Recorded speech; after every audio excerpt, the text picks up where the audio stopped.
Hey, welcome to Lead Loud. My name is Richard Mulholland. I'm the founder and chief evangelist of Presentation Powerhouse Missing Link. This week, the question I want to answer for you is how to tell a good story.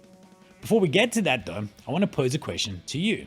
And that is, why do you want to tell a story in the first place? Like, what is this obsession you have with storytelling that you think it's so important? Because it's all the rage right now. Heck, I should know. I've written Boredom Stairs and I'm writing Storyteller right now. What is the obsession with telling a good story? And more importantly, what can my dog Murphy tell you about it? Stick with me for a bit here, right? I got a story to tell you.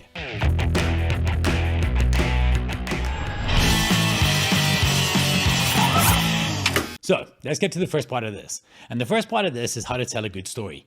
Now for that, I'm going to outsource it. I'm going to cheat. I'm going to outsource it and send you off to a Twitter thread that my good friend Nick Haralambous sent across to me. Right, this thread is by a guy called Julian Shapiro, and I think it is the best masterclass in storytelling that I've read, maybe ever. Right, parents might have written books on the subject, and I've owned a presentation company for over half my life, like I'm very old. This gray is real. But I want to send you across to that thread, and I want to encourage you to take some time to read it properly. I actually, every morning from 9 to 10, I've mentioned this before, I like to sit down and do some reading. Yesterday morning, this is all I worked through, this one thread. And it was dropping these little bombs that made me think so much that I decided to change the schedule of videos and record this one straight away. I immediately sent it to my staff and said, guys, you've got to put an hour in your diary to work through this thread. It's like required reading. And I want to recommend the same of you. Like, I want you to pause the video right now, find a time in your diary, like a 1 hour block, mark it off, and then put the link I've shared below and pop that in there and work through it. It will change the way you communicate with people in a major and a fundamental way. So, however, before I get into answering the question of why we tell stories, I did want to share with you a couple of my favorite little headlines from that Twitter thread, and just a few of them because really there were so many. The first one was this: storytellers know something non-storytellers don't. Storytelling is the art of strategically withholding details. Before starting, decide which points to withhold to the end to maximize suspense along the way.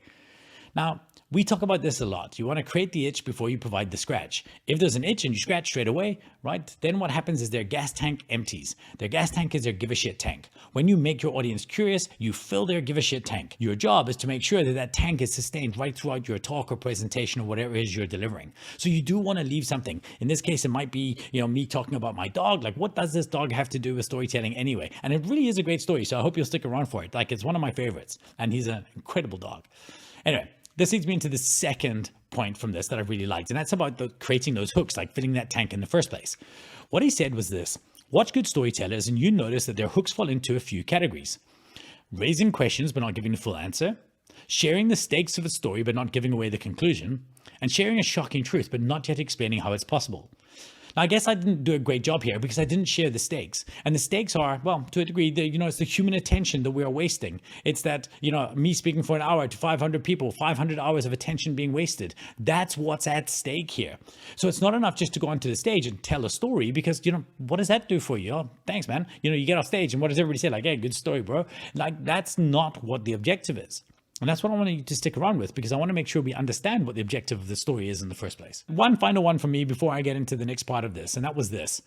Theater coach Konstantin Stanislavski coined the term public solitude. This is the ability to behave like you're alone when in front of a load of people. Nothing is more riveting than watching somebody truly experiencing public solitude. I've experienced this many times. I'll be on a stage, but I just didn't know there was a word for it.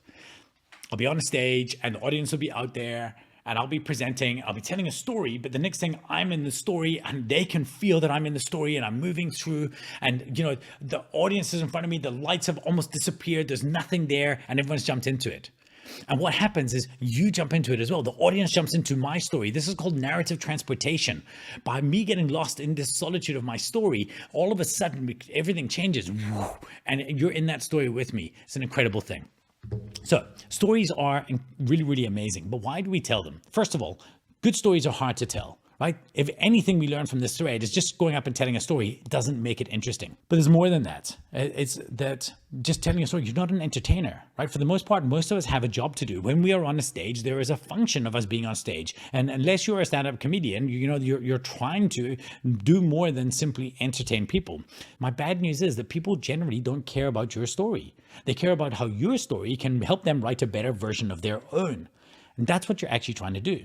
And that's what brings me to my story about my dog, Murphy, and how I think I can help you guys change the way you think about this. So here's the deal, right? My son was just about to be born. My son Callum, he's now 18 years old. It was well, in fact, it was like a year before we were going to have a kid. And I decided that I wanted to get some parenting practice in. So I wanted like a high maintenance dog.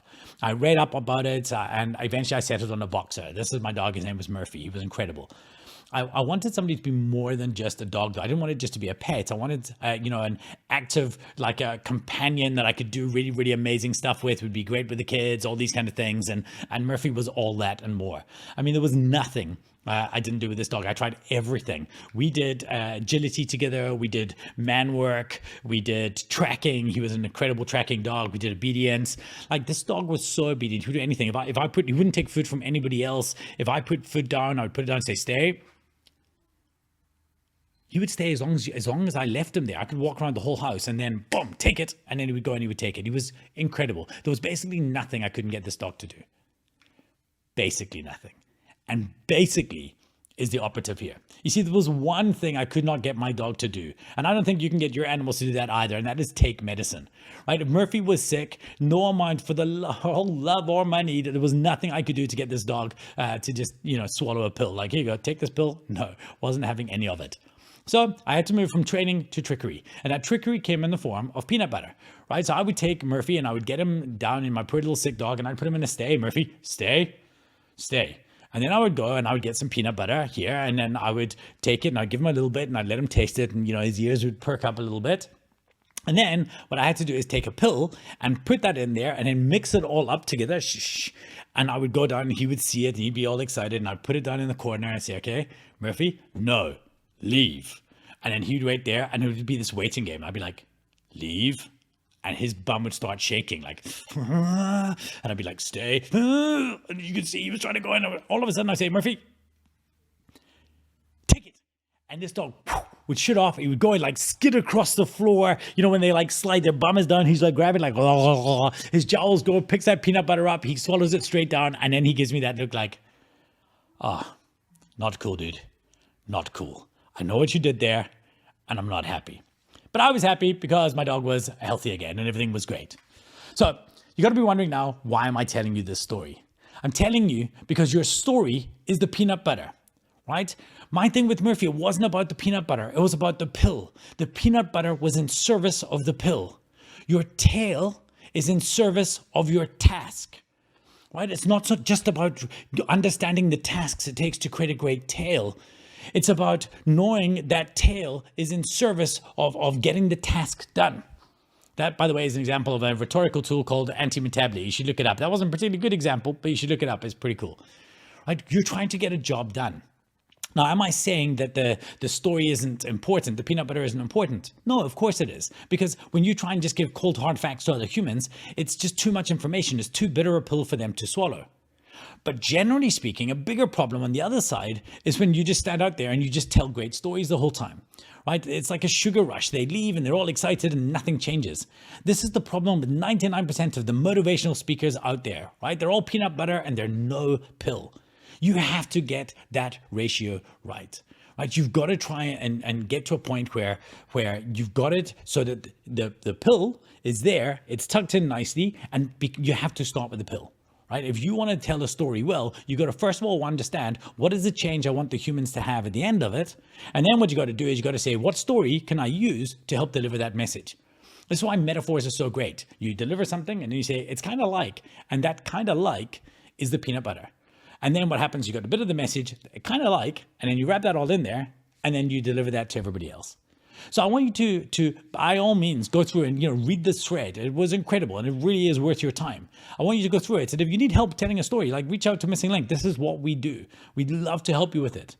But what I want you to never forget is that the peanut butter is in service of the pill, that there is a job to be done. And if your audience doesn't leave smarter, you have failed. So that's it from me. That's it from Murphy. I hope you've had a great time with us here today. If you liked it, please feel free to hit like. If you really, really enjoyed it, hit subscribe. I'd love to share other tidbits like this with you in the future. Until next time, go out there and lead loud. Good boy. I miss you. Cool. Cheers.